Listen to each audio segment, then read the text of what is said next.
Hi guys, this is Shayna from YumiYarns.com, and today we're going to be working through clue 1 from the Knitting in Public Mystery Knit Along that we started over the weekend. If you haven't started, you can still go get your pattern. It's over at YumiYarns.com and on Ravelry. I've got it linked below for you too, so that's easy. And we should have these cute little wedges made out of garter stitch so far. Give me some nice easy knitting as we start into things. The clues spice it up a little bit, but not too bad. So we're going to add in our first contrast color. And to do that, we've got our main color that we broke. And, oops, I'm doing it backwards. You should have it over on this side. So we'll get you all set here. Slide that back across. Okay, so to add in your contrast color, just give yourself a little bit of a tail so it doesn't pull through. And you'll start with slipping the first stitch like we've been doing. And then you're going to knit into the front and into the back. This should seem very familiar. And just don't pull too tightly, and you can leave that kind of loose. Once we get done with the next row, if you want, you can tie these together to secure them a little bit better. But if you do that now, I've learned that there's a real possibility that one, you'll make this stitch and this stitch too tight to work into when you come back. And two, the other possibility is that that knot will get pulled to the front, and then you'll have a weird knot join right in the front here.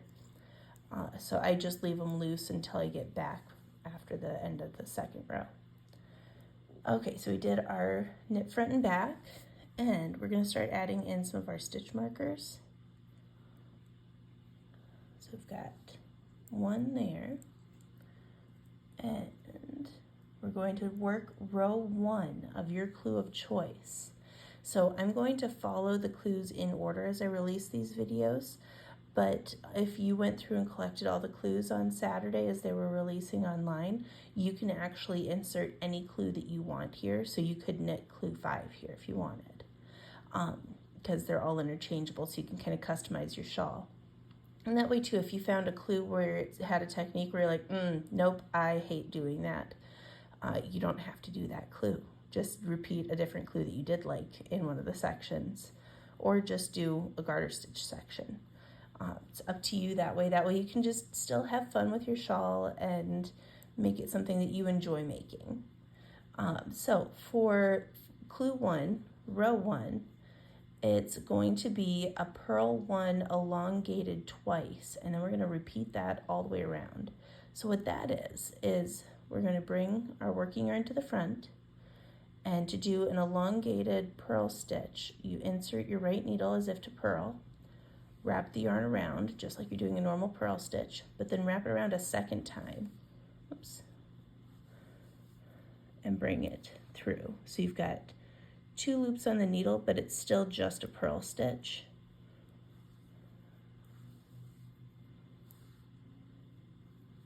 See?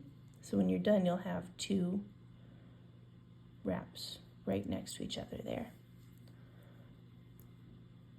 Do it one more time. Insert your needle as if to purl, wrap it twice around, bring your needle back out, and slide it off the left needle. And you're going to do that all the way across until you get to, if you look at your row 1 instructions, you're going to go to your last 2 stitches. And then you're going to place a marker and knit those last 2 stitches. So we'll have 1 stitch increase this row, and we'll have the start of our contrast color section. And then I will come back for the next row to show you. All right, we are back. So I've got row 1 done, with all of my elongated purl stitches there. And I put my marker in and knit the last 2 stitches just normally. So now we're starting on row 2. And this is for wedge 1, by the way. We'll have more instructions for the following wedges coming up here in the next few days and weeks. So for row 2, we're going to slip 1, which I like to have the yarn to the wrong side. It really doesn't matter, but I like the way it looks better. So slip 1 purlwise, and then we are going to knit front and back. So bring your yarn to the back between the needles if you had it to the front.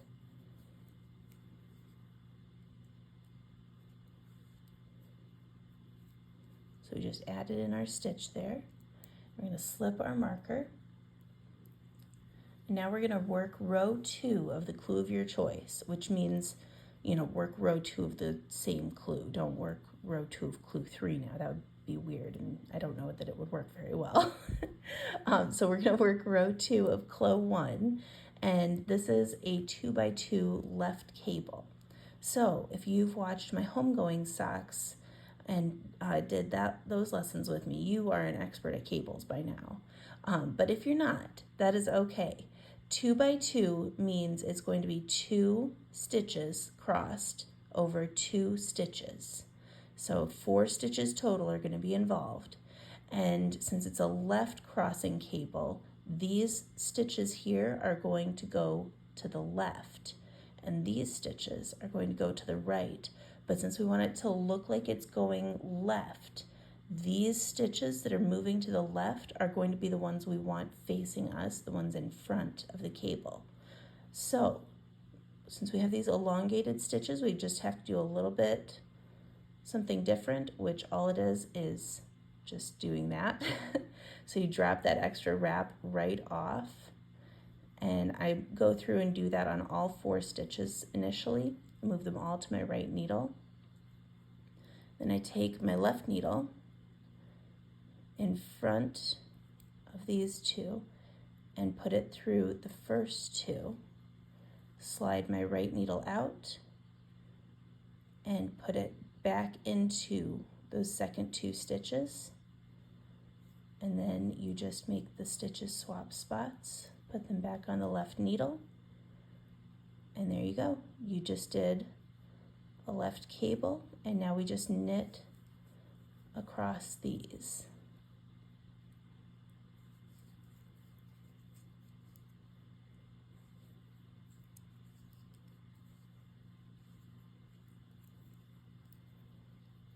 So the elongated stitches make it a little bit more lacy and kind of stretched out and fun. And it'll be more apparent after we do a couple rows. But we're going to keep going all the way across. I can do one more of those. So we're going to slip the next 4 stitches to our right needle, insert our left needle into the first of those 4 stitches, the first 2, slide our right needle off, slide it back into second 2 stitches, put them back onto the left needle,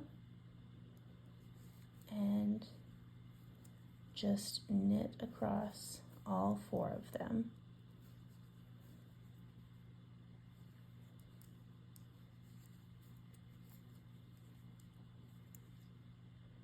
So there we go. All right, I'm going to work across my row.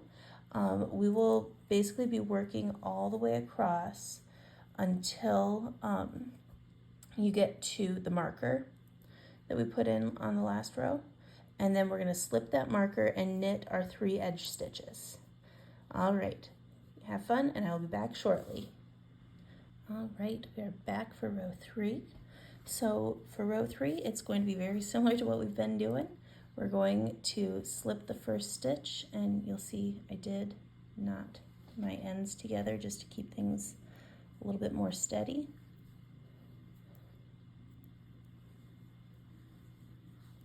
And then we'll do our knit front and back,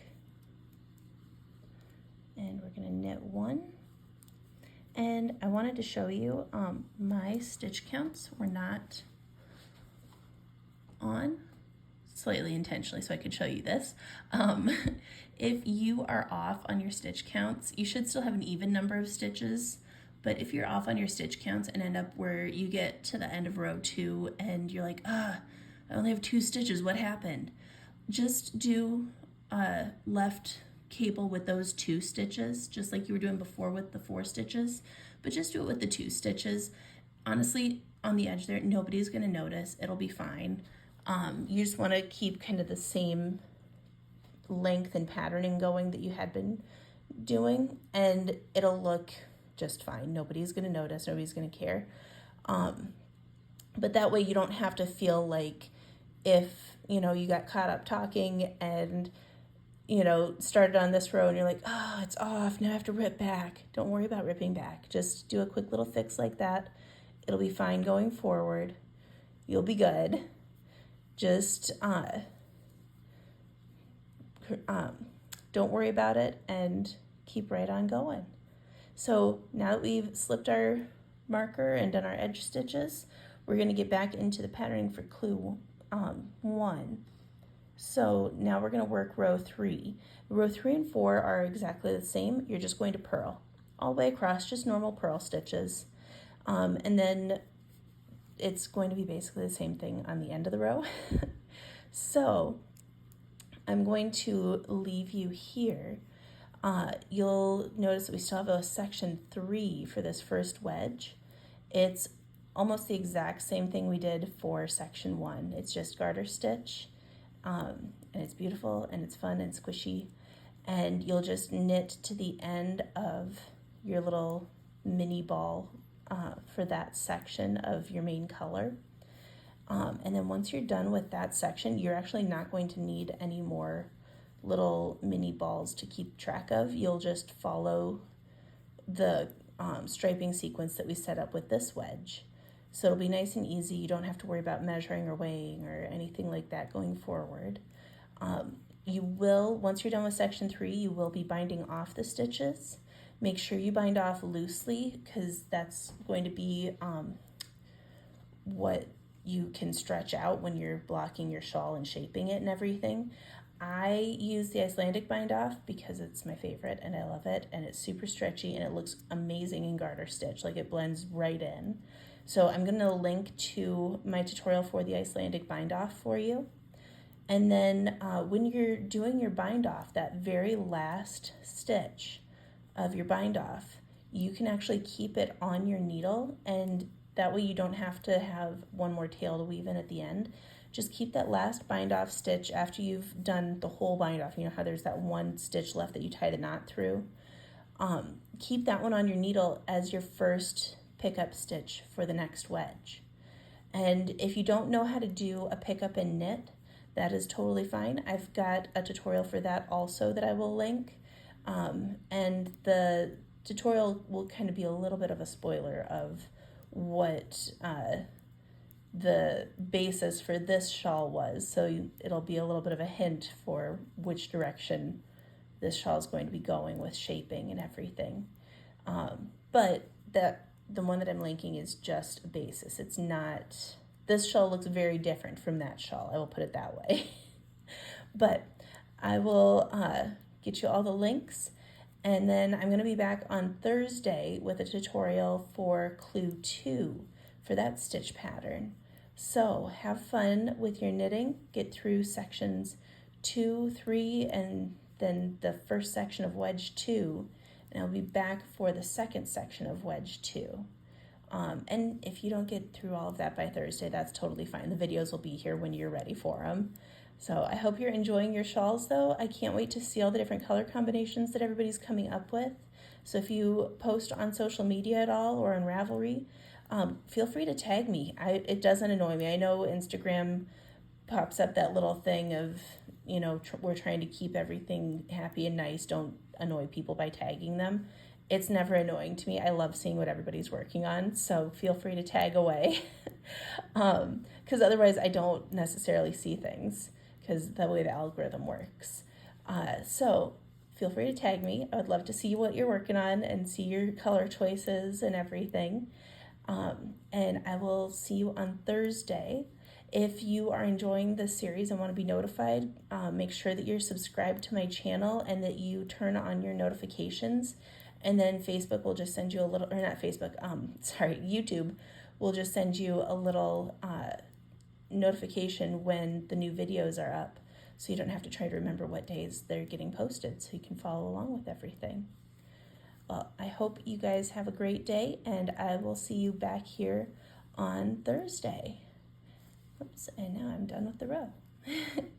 All right, guys, have a great time. Bye. Happy knitting.